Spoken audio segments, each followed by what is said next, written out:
तो इस वीडियो के माध्यम से हम देखेंगे solubility profiling of the drugs. तो सॉल्युबिलिटी प्रोफाइलिंग एग्जैक्टली आखिर है क्या? ये बहुत सिंपल टू अंडरस्टैंड है गाइस। जैसे कि मान लीजिए एक शक्कर या नमक जब हम पानी में डालते हैं तो थोड़ी देर के बाद हम देखते हैं कि पानी पारदर्शी हो गया, ट्रांसपेरेंट हो गया। तो where was the content gone? तो वो हो गया बेसिकली सॉल्युबल। लेकिन एग्जैक्टली जितना नमक या शक्कर हमने पानी में डाला था उसने कितना टाइम लिया वो डिसॉल्व होने में, या फिर एग्जैक्टली पानी के उस कितने पोर्शन ने उतनी ली गई क्वांटिटी के शक्कर या नमक को डिसॉल्व कर दिया। इस पूरी प्रोसेस को समझने की प्रक्रिया का एक तकनीकी नाम है सॉल्युबिलिटी प्रोफाइलिंग। तो सॉल्युबिलिटी प्रोफाइलिंग को आप ऐसे समझिए कि जैसे अब शक्कर और नमक को हम रिप्लेस करते हैं अपनी ड्रग्स के साथ, राइट? उसको हमने डाला, अपने जिस माध्यम से हम लेंगे, ओरली हम खाते हैं, सिरप हम पीते हैं, फिर वो जाती है हमारे सीधे स्टमक के अंदर। अगर अभी सिर्फ मैं ओरल रूट की बात कर रहा हूँ, मैं किसी और रूट का जैसे नेजल है, पेरेंटल है, उसकी बात नहीं करूंगा। फिर वहां पर वो होती है एब्जॉर्ब। एब्जॉर्ब होने के बाद जाती है वो सिस्टमिक सर्कुलेशन में, यानी कि ब्लड में, और ब्लड से सीधे जाती है वो साइट ऑफ एक्शन, मतलब जहां पर जाना है। अब इसको आप ऐसे समझिए कि ये जैसे भी हमें अगर सर में दर्द है तो हम जब गोली खाते हैं तो मुंह से खाते हैं, और फिर वो आखिर सर तक, हमें सर दर्द से कैसे आराम मिलता है? इसका मतलब है किसी न किसी पाथवे या किसी माध्यम को फॉलो करते हुए वो सर में पहुंची है, मतलब जहां पे हमें प्रॉब्लम थी, दर्द था। तो that is actually the site of action. तो ये सारी चीज, ये पूरा प्रोसेस हुआ कैसे? ये तभी संभव है जब ड्रग डिसॉल्व हो जाए, यानी कि सॉल्युबल हो जाए, घुलनशीलता, घुलनशील, इसका अंग्रेजी अनुवाद है सॉल्युबिलिटी। तो इसको जब इंडेक्सिंग करके या फिर उसको स्टेप बाय स्टेप हम पढ़ते हैं तो that is called as profiling. बस इतना सा नाम है। इसमें आपको ज्यादा कोई टेक्निकल टर्म है या कुछ ऐसा बोला गया उसमें कंफ्यूज होने की जरूरत नहीं। स्क्रीन के ऊपर आप कुछ नाम देख रहे हैं, देखने में काफी जटिल प्रतीत होंगे लेकिन है बड़े ही सिंपल, ऐसा कुछ नहीं है। ये एक्चुअल में वो सारे केमिकल्स हैं जो सॉल्वेंट हैं एक्चुअल में, जो कि यूनिवर्सली एक्सेप्टेबल हैं। तो जब कोई भी ड्रग जब पहली बार खोजी जाती है तो वो जनरली 90% अबव जितने मॉलिक्यूल्स हैं, जैसे आप पैरासिटामोल ले लीजिए, एस्प्रिन ले लीजिए, कोई भी ड्रग ले लीजिए, वो बेसिकली 90% जो हमारी बॉडी का स्टैंडर्ड फ्लूइड है, दैट इज द वाटर, उसमें अनसॉल्युबल होती हैं, मतलब वाटर में घुलनशील नहीं होती हैं। उनको घुलनशील बनाना पड़ता है। तो इसलिए उनकी घुलनशीलता को टेस्ट करने के लिए, आंकने के लिए, एसेस करने के लिए कुछ सॉल्वेंट का इस्तेमाल करना पड़ता है, जो अभी आप स्क्रीन के ऊपर देख रहे हैं। तो ये कुछ स्टैंडर्ड सॉल्वेंट्स हैं जिनको हम यूज करते हैं चेक करने के लिए कि किन किन तरल पदार्थों में वो घुलनशील है। और जब ये पूरी प्रक्रिया कंप्लीट हो जाती है तब इसे हम इंडियन फार्माकोपिया में प्रेषित कर देते हैं, और वहां से हमें पता चल जाता है कि इन सॉल्वेंट्स में ये घुलनशील रहेगी। तो कुछ इंटरनेशनल स्टैंडर्ड्स के हिसाब से, जितने भी इंटरनेशनल स्टैंडर्ड मतलब ये कि जितने फार्माकोपियाज हैं हमारे जैसे कंट्री में, इंडियन फार्माकोपिया, तो उन्होंने कुछ मापदंड सेट किए हुए हैं।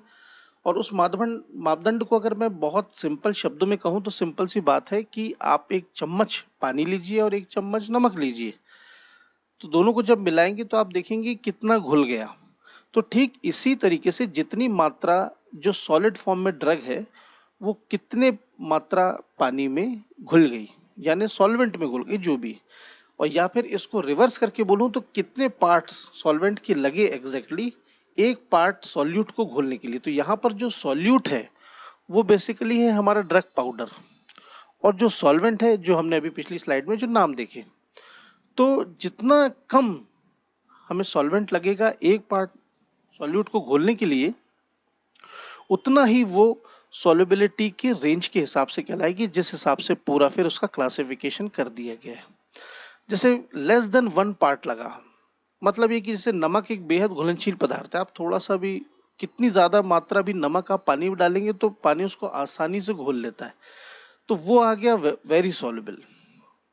उसके बाद ज्यादा आपको सॉल्वेंट लग रहा है घोलने के लिए, जैसे आप नमक को रिप्लेस कर दीजिए किसी और पाउडर से, और आपने देखा कि आपको ज्यादा पानी लग रहा है, तो इसका मतलब ये हुआ कि वो जो सॉल्वेंट है वो ज़्यादा उसमें मेहनत लग रही है उसको घोलने के लिए। इस तरीके से पूरा जो क्लासिफिकेशन है, slightly, very slightly and finally poorly. Poorly मतलब जितने भी सॉल्वेंट आप ले लें, उसका कितना भी मात्रा आप ले लें, वो फाइनली डिसॉल्व नहीं होगी। तो ये एक्चुअल में एक सॉल्युबिलिटी प्रोफाइलिंग का इंडेक्स है जो कि इंटरनेशनली एक्सेप्टेड है और अक्लेम्ड भी।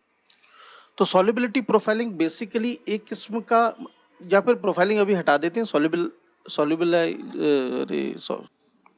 तो सॉल्युबिलिटी जो है वो बेसिकली एक केमिकल प्रोसेस है, मतलब जिसमें कि दो स्टेट्स के बीच में एक रिएक्शन होता है और फिर फाइनली जो एंड प्रोडक्ट है वो डिसॉल्व हो जाता है, सॉल्यूशन फॉर्म में आ जाता है।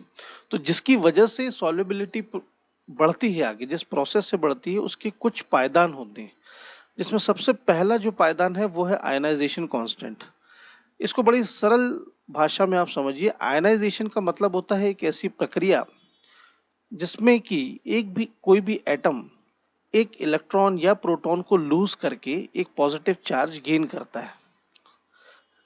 तो इसमें जो सेक्शन है, तो जिसकी वजह से वो प्रोसेस आगे बढ़ती है, जब वो इलेक्ट्रॉन या प्रोटॉन लूज या गेन करता है तब ये पूरी प्रोसेस आयनाइजेशन कहलाती है।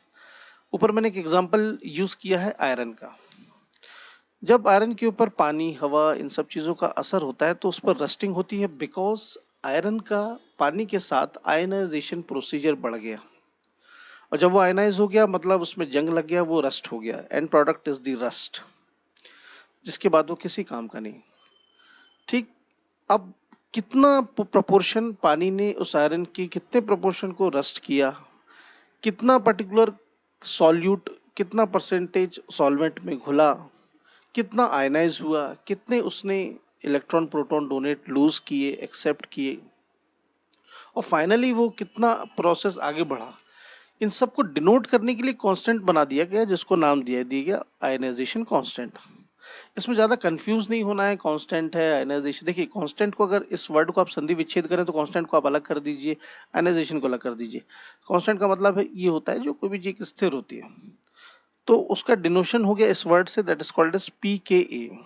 अब पीके एक कांस्टेंट हो गया, इसका मतलब ये कि इस पर्टिकुलर मापदंड से ये पता लगाया जा सके कि कितना परसेंटेज सॉल्युबिलिटी होगी, कितना परसेंटेज इलेक्ट्रॉन प्रोटॉन का आदान प्रदान होगा। तो ये पहला एक ऐसा पैरामीटर है जो कि सॉल्युबिलिटी प्रोफाइलिंग को बताने में मदद करता है। इसको मैं एक एग्जांपल के जरिए बताता हूँ कि जैसे मान लीजिए मैं पूछूं आपसे कि कोई गाड़ी कैसी चल रही है, तो साइंस की भाषा नॉर्मल आप जो उसमें भाषा में बोलेंगे बहुत अच्छी चल रही। लेकिन अगर साइंस की भाषा में आप बोलेंगे तो आप जरूर ये कहेंगे कि भाई वो इतने किलोमीटर प्रति लीटर का एवरेज दे रही है, उससे पता चलता है कि गाड़ी में कितनी कुशलता है, गुणवत्ता है। तो मतलब ये हुआ साइंस की भाषा में हमें एक डिनोशन चाहिए, एक स्टैंडर्ड चाहिए जिसमें हम बता सकें कि एग्जैक्टली अगर सॉल्युबिलिटी हो रही है तो कितनी हो रही है। तो ये सब डिनोट करने का एक रास्ता है आयनाइजेशन कांस्टेंट। तो आयनाइजेशन कांस्टेंट के कुछ इंपॉर्टेंट पॉइंट्स हैं जो कि बहुत जरूरी होते हैं जानने के लिए कि particular reaction between the two compounds कैसा होगा, जिसमें सबसे पहला ये है कि कोई भी केमिकल ड्रग फॉर्म में एसिडिक है, बेसिक है, फंक्शनल ग्रुप उसका कैसा भी, जिसमें जो भी कैरेक्टरिस्टिक है उसका आयनाइज होना बहुत जरूरी है। क्योंकि ये सीधी से अंडरस्टूड बात है कि आयरन के मामले में तो रस्टिंग होगी, लेकिन ड्रग्स के मामले में अगर उन्हें रिएक्ट करना है साइट ऑफ एक्शन पर रिसेप्टर के साथ, तो उन्हें आयनाइज होना पड़ेगा। मतलब उसमें आयनाइजेशन एबिलिटी होनी चाहिए, और ये पता लगाने के लिए कि उसमें कितनी है उसके लिए पीकेए वैल्यू भी है, इसके जरिए हम पता लगा सकते हैं।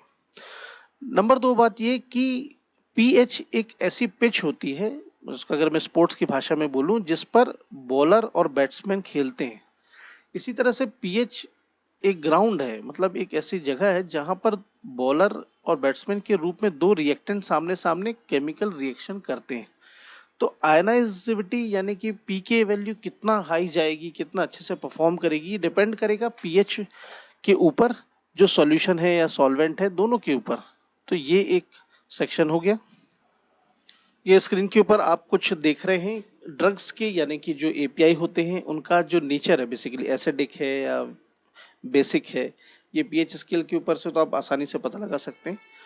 तो पीके की जो वैल्यूज हैं जब वो कैलकुलेट होती है, अभी इसके बाद हम आगे देखेंगे कि किस फॉर्मूले से होती है, तो पीके की वैल्यूज ये डिसाइड करके आसानी से बता देती हैं कि शरीर के अंदर जितने अलग अलग पीएच मौजूद हैं, किस पीएच के ऊपर जाकर के ड्रग आयनाइज हो जाएगी, रिएक्ट कर सकती है और कहाँ पे प्रॉब्लम आ सकती है। जैसे ब्लड का पीएच अलग है, स्टमक का अलग है, अगर सेल के अंदर एंटर करेगी तो साइट ऑफ एक्शन की इंटरसेलुलर फ्लूइड्स का एक पीएच अलग है। तो पीके की वैल्यू ये डिनोशन बताती है। आयनाइजेशन कांस्टेंट पीके को कैलकुलेट करने के लिए Henderson Hasselbalch equation is one of the most popular and common methods, जो कि एसिडिक और बेसिक कंपाउंड्स के लिए किया जा सकता है। और उसके लिए जो इक्वेशंस है that is pH is equal to pK plus log into ionised upon unionised portion. इसमें अगर आपको पीएच आपका वो द सॉल्यूशन जो हम ले रहे हैं उसका पीएच आप पता लगा लें, आयनाइज्ड और अनआयनाइज्ड पोर्शन आप अभी छोड़ दें। उस सेक्शन में जब हम लॉग वैल्यू के ऊपर, इसको मेरे सेक्शन को ध्यान से समझिएगा कि पर्टिकुलर क्वांटिटी हमने जो सॉल्यूट की ली उसको जब हम सॉल्वेंट पे डालते हैं तो कितना क्वांटिटी हमें लगा कंटिन्यूसली हमें फॉर डिसोल्यूशन। इसको आप एक मैं एग्जांपल से जरिए बताता हूँ। जैसे कि टाइट्रेशन हम करते हैं तो टाइट्रेंट के टाइटर को जब हम मिक्स करते हैं तो एक पर्टिकुलर पॉइंट के बाद कलर चेंज होता है, तो हमें पता चल जाता है कि यहाँ पे टाइट्रेशन ओवर हो गया। सिमिलरली सॉल्युबिलिटी में जितना क्वांटिटी हमें लग रही है उतना सेक्शन हम लेंगे और वैल्यू पुट करेंगे। इस सेक्शन से हमको पता चल जाता है कि कितना वैल्यू पीके का आ रहा है। इसके अलावा चार और पॉपुलर मेथड्स हैं, पोटेंशियोमेट्रिक, स्पेक्ट्रोफोटोमेट्रिक, सॉल्युबिलिटी एंड कंडक्शियोमेट्रिक। जो सॉल्युबिलिटी है मैंने जस्ट अभी एक एग्जांपल के जरिए बताया। स्पेक्ट्रोफोटोमेट्रिक बेसिकली स्पेक्ट्रोफोटोमीटर का यूज करना होगा, उसको सॉल्वेंट हम लेंगे और उसको कवेट में रखेंगे, फिर वेवलेंथ से उसकी एब्जॉर्बेंस निकालेंगे, एब्जॉर्बेंस के माध्यम से हम फाइनली कॉन्सेंट्रेशन निकाल सकते हैं कि कितना परसेंटेज जो ड्रग का था वो सॉल्वेंट में डिसॉल्व हो गया। बाकी कंडक्शियोमेट्री एंड जो पोटेंशियोमेट्री है वो आप केमिस्ट्री में डेफिनेटली आप सबने जाना होगा। कोई अगर इसमें कंफ्यूजन होगा, कोई क्वेरी क्वेश्चन होगी तो आप जरूर कमेंट करके बता। इसके बाद जो अगला पैरामीटर है for measuring out the solubility profiling, pKa की तरह जो मदद करता है that is the partition coefficient.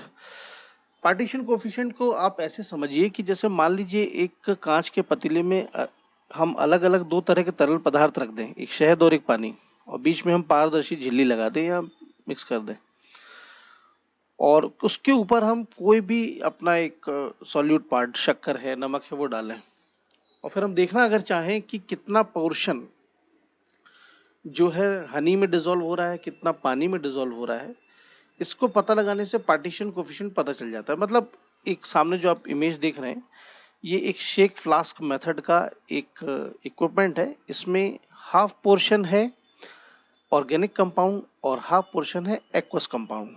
Organic जो है सबसे मोस्ट कॉमनली जो लिया जाता है वो है एन ऑक्टेनॉल, और जो एक्वस पार्ट है वो लिया जाता है वाटर।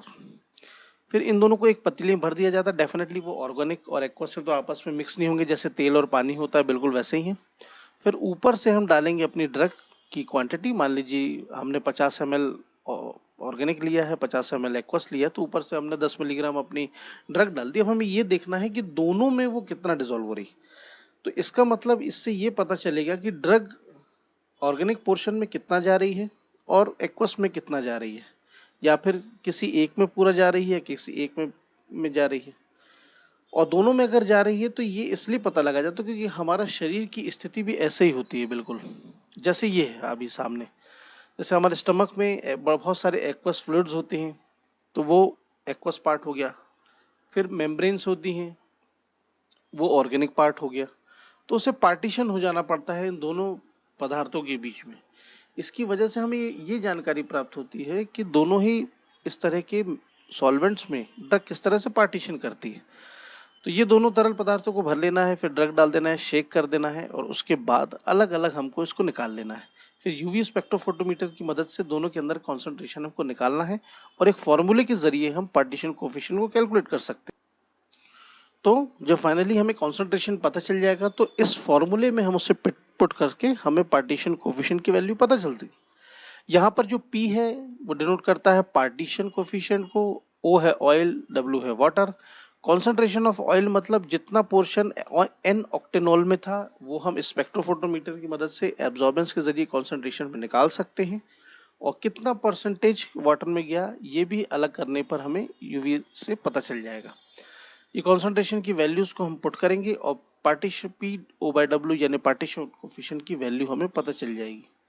जितना हाई पार्टीशन कोफिशिएंट होगा उतना ही अच्छा होता है एक ड्रग को परफॉर्म करने के लिए बॉडी के अंदर, क्योंकि बॉडी के अंदर तैलीय प्रवृत्ति की भी हमारी सामग्री है और पानी प्रवृत्ति की भी है, मतलब एक्वस भी है और नॉन एक्वस भी है। तो इसमें पार्टीशन कोफिशिएंट एक इंपॉर्टेंट पैरामीटर है सॉल्युबिलिटी प्रोफाइलिंग को कैलकुलेट करने का। तो इस वीडियो के माध्यम से हमने जाना कि सॉल्युबिलिटी प्रोफाइलिंग क्या होती है, साथ ही साथ पीकेए पार्टीशन और आयनाइजेशन कांस्टेंट और पार्टीशन कोफिशिएंट की क्या महत्वता होती है इन डिटरमिनिंग द सॉल्युबिलिटी प्रोफाइलिंग। इसके अलावा और भी पैरामीटर्स हैं जिनको हम आगे की वीडियो में देखेंगे। Thank you.